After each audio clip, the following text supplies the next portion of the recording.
वो पराई औरत जिसे मैं मुनिया भाभी कहा करता था, साधारण सी दिखने वाली, वो गरीबी में पली बढ़ी एक बेसहारा औरत जिसे कभी पति से प्यार नहीं मिला, जिसके लिए वो उम्र भर तरसती रही। शुरुआत के समय में मैं उसे जानता भी नहीं था। परिवार वालों के कहने पर मुझे मालूम हुआ कि वह भाभी लगती है। मुनिया भाभी मेरे जीवन का अहम अंग बन चुकी थी।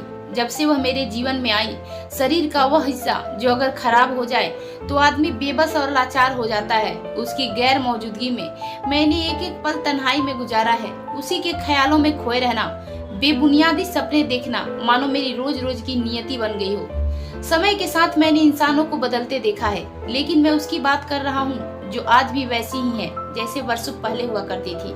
बीते लम्हों के साथ बहुत कुछ बदल जाता है। मैंने अपने आसपास रह रहे उन नामचीन हस्तियों को देखा है जो वक्त के साथ अपने को बदलने में ही अपनी काबिलियत समझते हैं।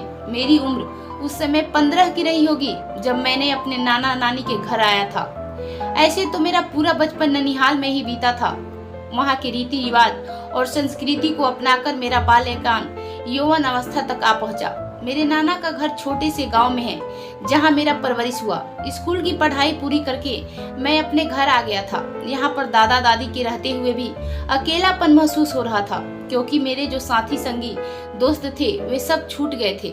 जगह और जमीन ज्यादा होने के बावजूद भी मैं खेतों में काम करने के लिए नहीं जाता था।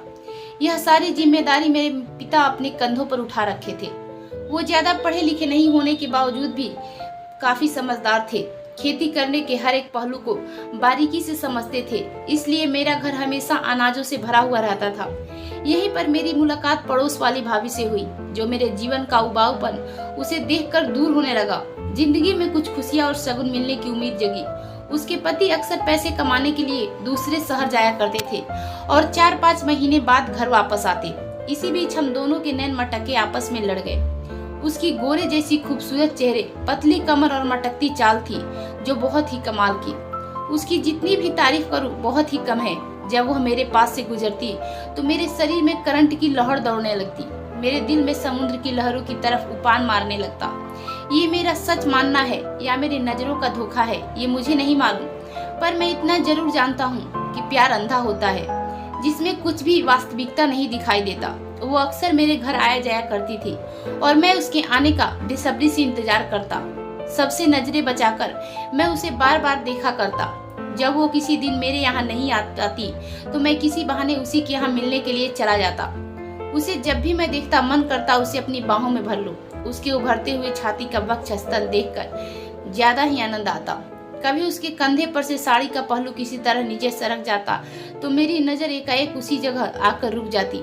शायद मुनिया भाभी को इस बात का अंदाजा होने लगा था कि ऐसा करने से किसी को भी लुभाया जा सकता है। जवानी की दहलीज पर कदम रखने वाली सभी लड़कों में संभोग के लिए कुछ ज्यादा ही उतावले होते हैं। उसे भी इस बात का अंदाजा लगने लगा कि मैं उसे पसंद करने लगा हूँ। एक तो चढ़ती जवानी और संभोग की गर्मी को शांत करने के लिए कोई पुरुष तो होना चाहिए जो उसे अपने पति से नहीं मिल पा रहा था।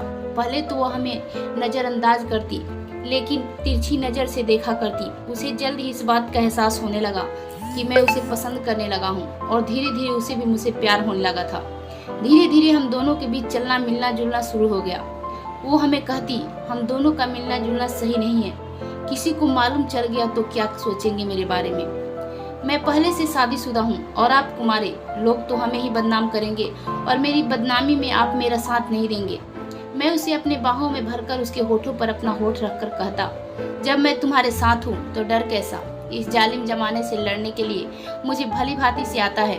कुछ भी हो जाएगा पर मैं तुम्हें इस साथ नहीं छोड़ूंगा।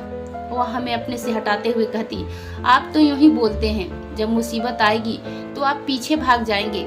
लेकिन उसे मैं अपनी बाहों में भरकर जकड़ लेता और वह भी सब कुछ भूलकर मेरी आगोश में खो जाती और हम दोनों के बदन गर्मी से झुलसने लगता। होश का भूख इंसान पर किस तरह हावी हो जाता है, इससे मैं परिचित हो चुका था।